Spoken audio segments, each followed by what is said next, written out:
Multi-Ethnic Advocates for Cultural Competence, Inc., or MACC. Advocates. It's built into our name. I'm Tracy Maxwell-Hurd, Executive Director of MACC. Most who know of MACC know us by our cutting-edge curriculum and impactful trainings that we offer in support of the behavioral health community. As MACC has expanded over the last 18 years into other sectors like criminal justice, healthcare, business, and higher education, our focus remains the same: to engage, educate, and empower, and to deliver on our commitment to advocacy.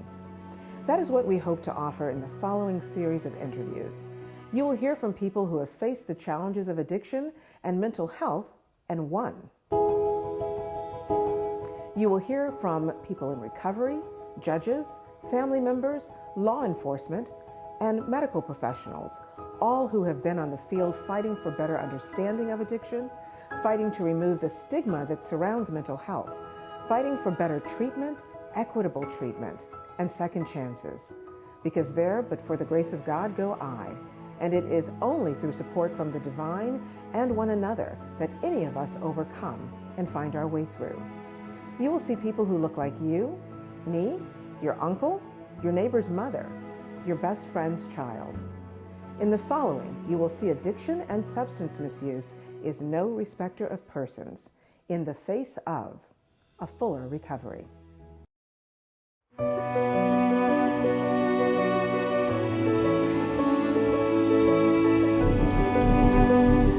It is like watching an episode of The Walking Dead. We have zombies on the streets.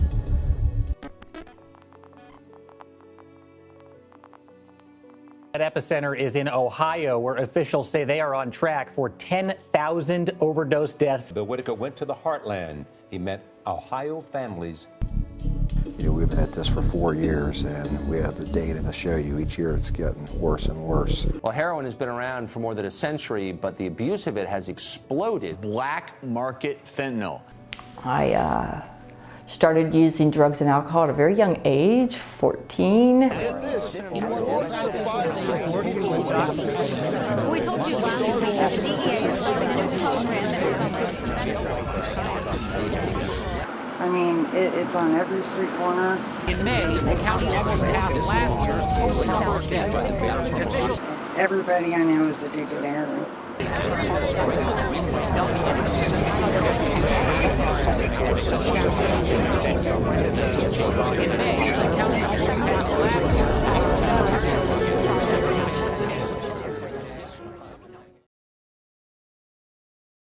Doesn't matter, rich or poor, you know, African American, white, it really doesn't matter. The marijuana and alcohol is killing me. I was surviving, but I wasn't living. Crack was bad, but it didn't kill. It just broke up families. This breaks up families by death. When you talk about an epidemic, I mean, it's hit everybody. I had my son 2 years ago, and I got on heroin, I don't know, about 3 weeks after he was born. 911, what's your emergency? I went to jail for 4 months, lost my son. Hier is het drugsprobleem een ware plaag. Agenten zijn in Dayton 3/4 van hun tijd kwijt aan overdoses gevallen. Hier moesten ze net 2 mensen uit hun auto slepen die bewusteloos waren. I'll take back there. They're going about their day, going to the banks, going to the restaurants, going to the church. We're right across the street from the church. Little they know, the narcotics are everywhere. That progressed about 13, 14 years old into crack cocaine. And then by the time I was 17 years old, I was doing heroin. I was not a very pleasant person to be around back then.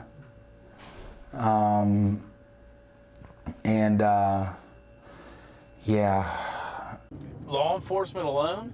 After work, I went to the bar and got totally tore up. No. No, there's no way we're going to be able to fix. Law enforcement alone is not going to be able to fix this problem.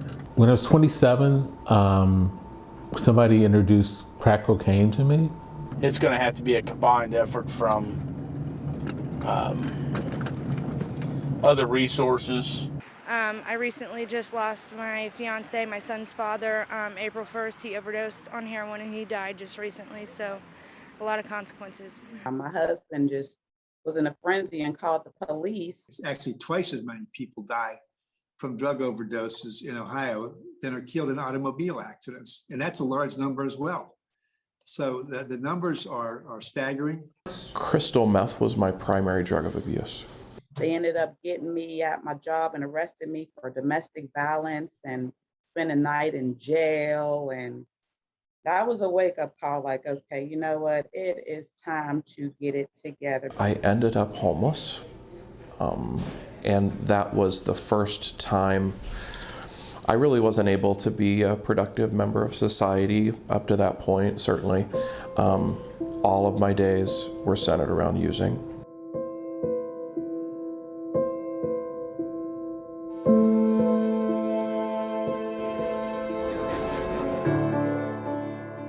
Dayton, Ohio is a mid-sized Midwestern city with a population of less than 200,000.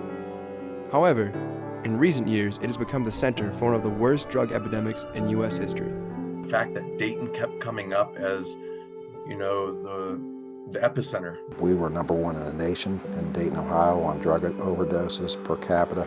We have 2 major highways going right through. We kind of discussed and brought that to the students' attention, and they all kind of nodded and agreed, and they said, yeah, we think this is probably the topic that we need to focus on right now. I live in Cincinnati, and I can specifically remember that summer. I was at a stoplight waiting for the light to change, and there was it was a bus stop, so there was a bench there. There were 2 people sitting on the bus stop bench, both of them shooting up in the middle of the day, probably 2 or 3 o'clock in the afternoon. And they were shooting up right there in broad daylight in the middle of everything. And one of them slumped over, sitting right there on the bus bench. And that's what it was like that summer. It was frightening and tragic.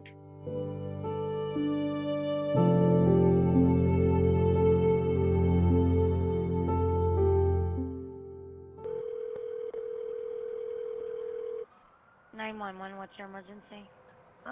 Yeah, I just woke up and my boyfriend, I think he overdosed. Sorry. The purity of it was frightening, and people were dying, and they were dying in droves. And what's most troubling is how normal it seems to be now. So are you telling me your boyfriend's dead because he overdosed? Yes. 911, what's the address of your emergency? West Broad Street. Addiction, mental health affects everyone at all economic levels. It doesn't matter. I was thinking about the film with Denzel Washington, where he was the airline pilot. And Denzel graduated from American Conservatory Theater a couple years before I did. And I think that film did such a good job of showing the insidiousness of the disease. He's an airline pilot, right? And so airline pilots, doctors, we see people from all walks of life. If you live in Southeast Ohio, you're surrounded by the addiction. It's not just there, it's in everybody's neighborhood. The judge's family, it was hitting the officer's family. It was affecting all families. And so that changed the perspective on how are we going to handle this opioid epidemic. Because we know if we just incarcerate somebody, we haven't treated the addiction. And when they get out of incarceration, they're going to pick up where they left off. Actually, it's probably going to be worse than it was before they went in. And that's not a solution. Take the camera out of my face, please. Hold it within my hand. I'll move on. Where? That's a good start with the marijuana example. That's a good start. Okay, really? I'm going to go to prison for 3 or 4 or 5 years because I had some marijuana. Really? Okay, not really something that I should be wasting taxpayer dollars on. coming to a program like ours or other programs in the community? Absolutely. I don't think that we can imprison our way out of the problem. You've got people that have been in prison for crack cocaine for 30 and 40 and 50 years. For what? What are they learning there? What's happened to the community? What's happened to their family? You know, it's just, I mean, I can get on a soapbox about that because I think people have realized how wrong that was. You're not getting any outcomes. I always think treatment should be first. Unless it's so egregious, of course, like I said before, some people deserve to be in prison. But in most cases, why can't you go to treatment first? Absolutely. You know, what we were doing before didn't work. You know, during the crack epidemic, right? So we know that the disparities there. And even having small amounts of substances resulted in years in prison.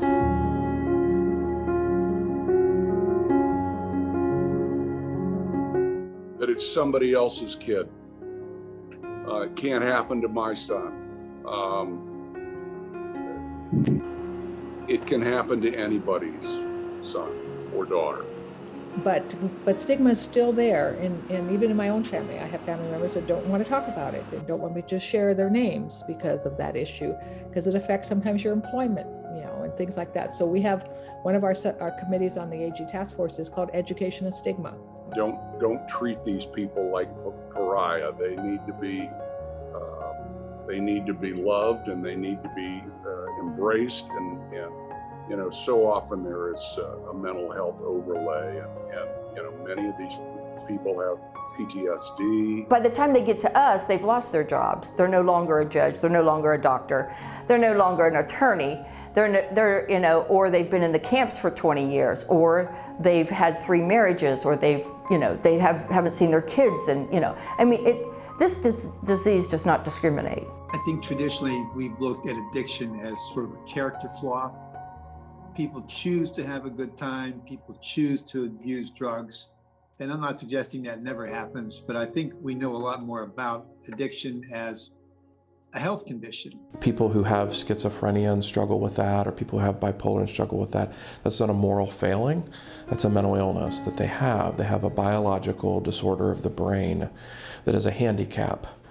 And substance use disorder is a biological order of the brain that is a handicap that has to be managed the rest of one's life. It is deadly. I'm here for opiate addiction, cocaine addiction, and drug addiction.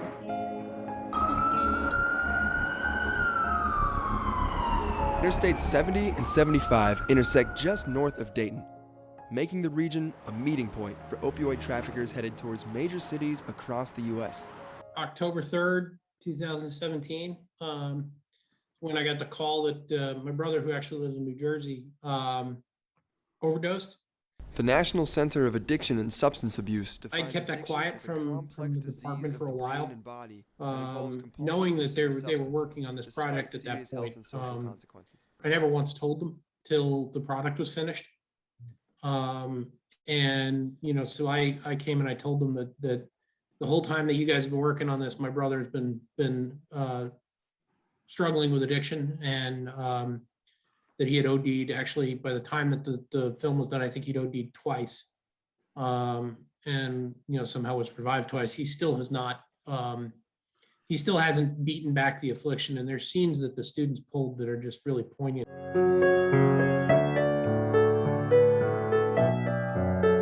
Dayton native Tiffany Clark has been in recovery for 6 years. It was a really horrific coincidence. I wouldn't even call it serendipity. It was a horrific coincidence that this was going on for me personally while they were doing this. But I kept it very independent from the project, because I didn't want to influence it in any way, and I didn't want to be a subject. What people don't understand is that drugs and alcohol are the solution to people like me. It's not the problem. That's my solution. When you come into treatment, your solution's taken away. So you're not doing drugs and alcohol anymore. So you're left with the problem.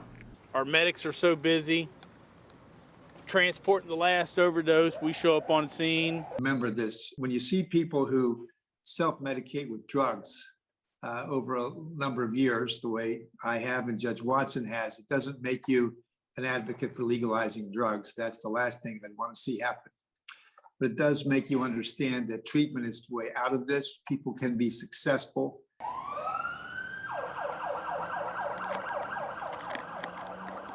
We show up on scene and we got to go to another overdose. Came to America when I was 18 by myself. I had $500, didn't know a soul. So I like to say that I'm proof that you can make it in America. And from the day I went to law school, I wanted to become a judge.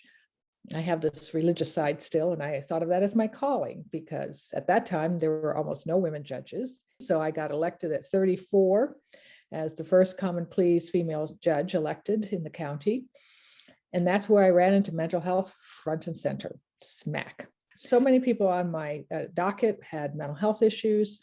So much of this in the past was, you put somebody in a quote insane asylum, had such stigma in the old days because nobody really understood it as a brain disease. They often perceived it as a weakness of character and things like that. And then as we've moved forward, we've developed an understanding that this is a brain disease. It's a disease. Trying to break that stigma, get people to understand that, I think is a big driver because if somebody has diabetes, we're not going to throw them in jail because they're not taking care of themselves, because they're not taking their insulin. And trying to change people's thought process on the substance use is kind of similar. I mean, it's a disease, and it takes treatment, and that treatment has to be all-encompassing. Can't be just that individual. The family's going to need help. You got to educate them, the family not to enable the person, and the person obviously has to want some treatment. But they're going to have mental health. They're going to have other underlying conditions, just like anybody with any other physical health ailment. Finally, we're getting to the place where it's not just this moral thing that people need to be, this amoral thing that people need to be ashamed of and that people need to be shamed for and people need to be locked up for, that people really need access to quality treatment services and long-term ongoing support, just like somebody who struggles with schizophrenia. It's not a few outpatient treatments or some IOP and it's done.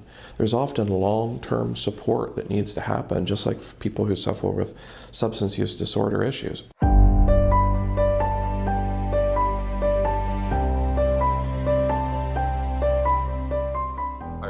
think that over the years, mandatory minimum sentences and so forth may have been somewhat misguided. With the law enforcement part of it too, but there's a balance that has to happen there with consequences. And I know for me, I didn't really get serious about my recovery until I had some consequences. Consequences are good too. I mean, I'm not saying everyone should just be in treatment. If someone's been in treatment 3 or 4 times and they're still doing the same thing and the judge is looking at like, gee, I may give him some time this time. Sometimes that's okay. Jail saves lives, I mean, it really does. But there's a lot of people that have never gotten treatment. They've not gotten that chance to do treatment a few times, because as I said before, I've been through treatment 4 times. Thank God they didn't say, oh, you've been through treatment 4 times or 3 times, that's the magic number. There is no magic number. We don't know what it's going to take for someone. And I have to say this is a bit of an anomaly, but I have a dimmer view of people who sell drugs like heroin and aren't addicted because they see the people they're selling to. They see the damage that they're selling. And I think today, what we would emphasize is, all right, for someone who's a serious trafficker of any unlawful drug, you're going to do some time, but a big part of that sentence really needs to be to work on your addiction so that when you come out, you have a future and we have more public safety. Telling a judge or telling a public defender that I am a drug addict and that I need to go to treatment, it's worked every time. They're like, okay, go get your life together. It becomes obvious the more you think about this, the better we are at helping people re-enter, the more successful they are, the safer the community is. It's a win-win all the way around. I notice in my own sentencing patterns that I'm probably less harsh now than I was. So people do have second chances here. That's the part that I think keeps Judge Watson and me going. But you can't leave us off the table.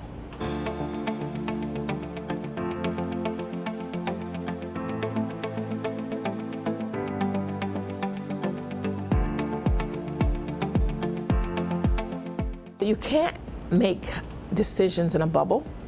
You can't have, for instance, legislators, you can't have them legislating something without the input of us or others, community-based correctional facilities, with the prisons, with jails. We don't do what you do in prison.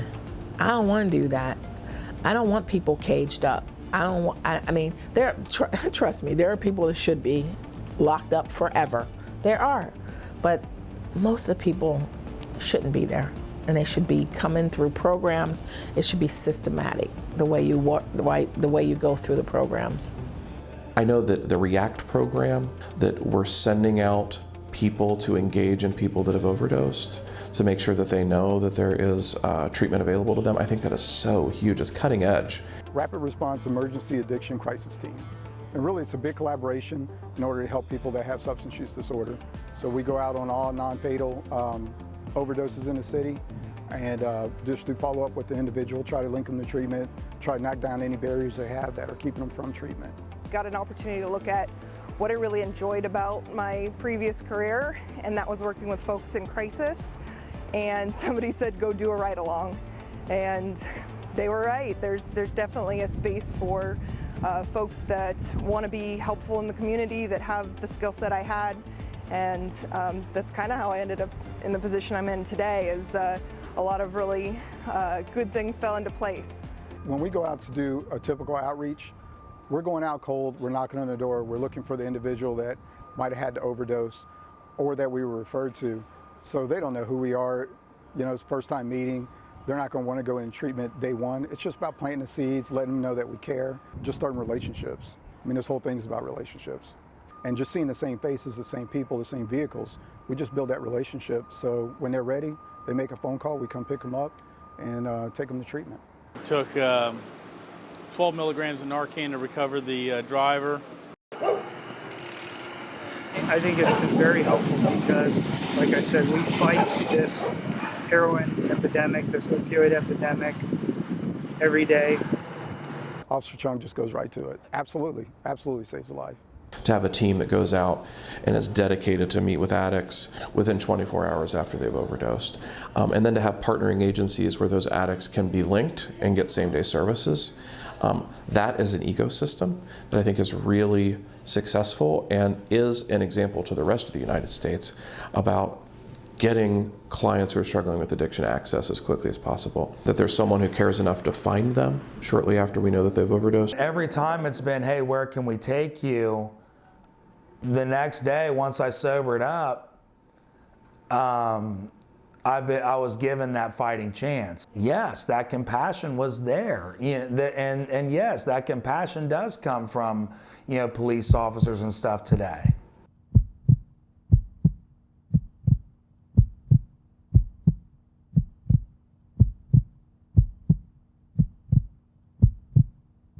Before the Affordable Care Act, especially here in Franklin County, it was the ATOM board, and the ATOM board was able to fund a certain amount of agencies. And I really felt sorry for clients who were in outlying counties.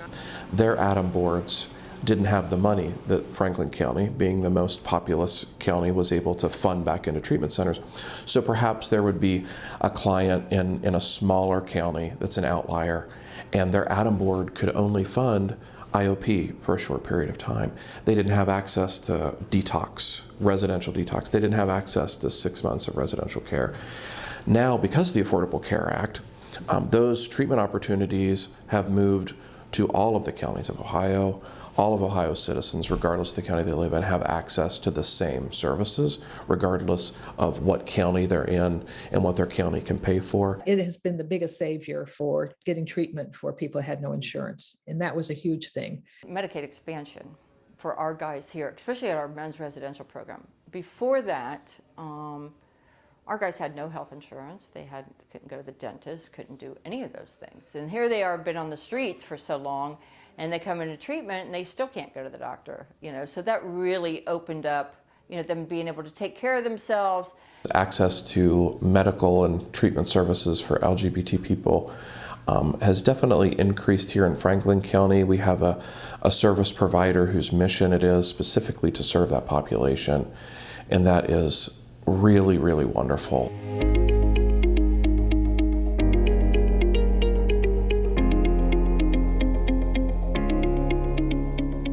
We measure success in 3-year increments. We don't measure success in a year. We don't feel like anyone could be successful in a year. So that's why it's really, and I'm very proud of Alvis. You know, our recidivism rate is 21% in comparison to the national average of 50%. And you know why?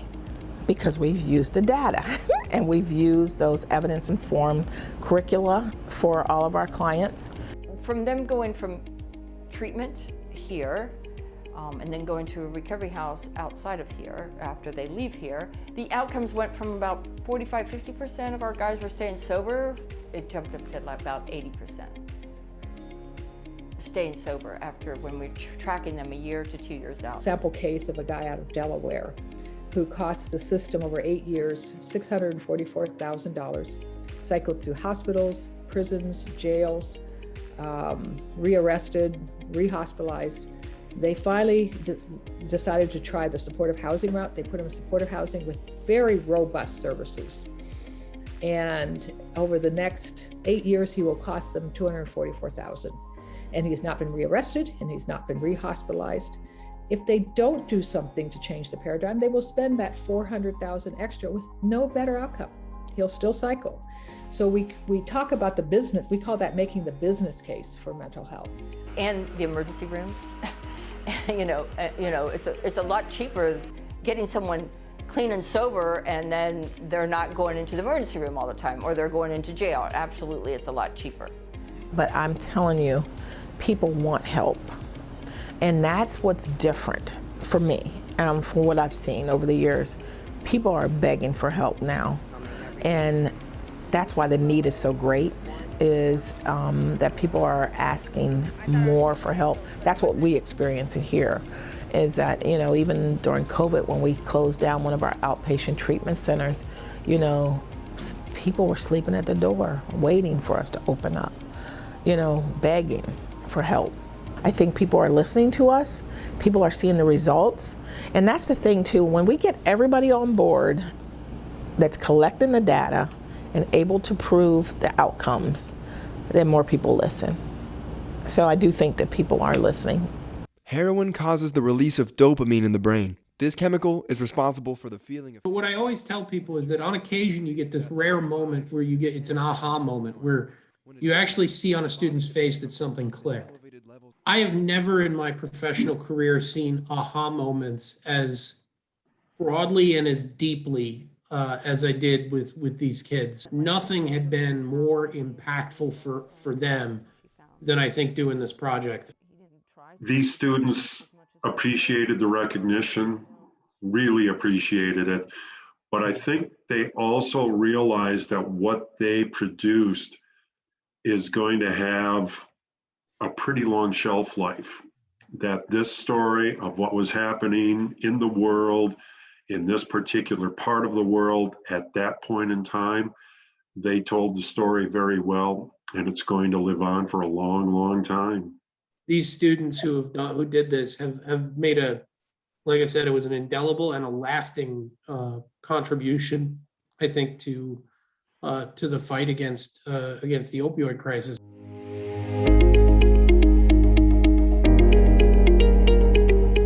I'm a person in long-term recovery. I have 13 years of continuous sobriety. I'm finally free. Like, the drugs and alcohol, like, it was a veil over me. I won't mention the young lady's name, but she had been through treatment, I think 6 or 7 times, and a couple times with us where we've engaged her, we've taken her.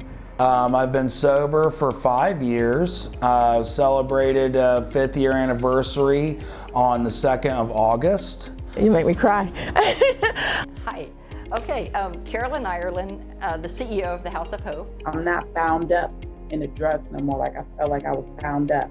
The last time we picked her up and took her to a different location, I think it was just at the point, I think, where she was really ready and she wanted to make that change. As a gay person, came in here feeling really scared in general about my safety in a lot of places because of experiences that I had had, and House of Hope was definitely an affirming place. But now the veil is lifted and it's like I see more clear. I feel more free, like my soul feels free, my spirit feels free. I came to treatment through the House of Hope back in 2008, and I've never left. Here I am today, on Recovery Road, 6 months clean. Richard Mason, and I'm the Chief Operation Officer here at House of Hope. Got a better relationship with my children, a better relationship with my husband. So I've been back here since 2012 and recently completed my master's degree at Case Western in Cleveland. I'll just tell you about this one lady, just recent. This is just recent. She's still in treatment. She actually graduated the program to become a peer model, and she has a pretty good paying job right now. Getting more involved in my church and in my community, like I just feel much more free, like I'm alive finally. My name is Robert Urisco, and I'm a primary counselor here at House of Hope. She was in our program for women that have been involved in human trafficking. I have been sober for a little over 30 years. Today, she went through one of our certification programs, and now she's doing electrical work at Crew Stadium.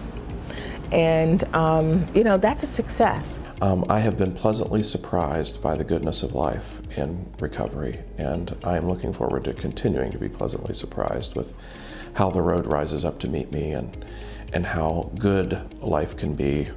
I broke the chains off. God has broke the chains off, and I'm walking free now, and I'm living. I'm not just surviving, I'm living, and it feels great. It feels great, I'll tell you this, if life didn't get better in sobriety, you'd be talking to somebody else today. I would not be here, I would not have stuck around. So life does get better, and life does, there is life after drugs and alcohol, so yeah. As you have seen in The Face of a Fuller Recovery, the faces look like each and every one of us, and it requires us all to move past our assumptions, disdain, prejudices, and just plain ignorance into higher places of grace, understanding, compassion, and value of all as deserving of the best treatment, best possible outcomes, and recovery. Join us as we continue to be advocates for better. Learn what the best approaches to recovery are, how addiction really impacts the mind and body, the connection to mental health issues, and how we need to adjust our approach and response as behavioral health providers, law enforcement, our legislature, and community at large to get the best outcomes for everyone to get a fuller recovery. Find us at MACC.net and discover how you, your organization, your church, or your company can become more culturally competent and create equitable spaces for us all to get better, offer better services, be better citizens, live in a better world.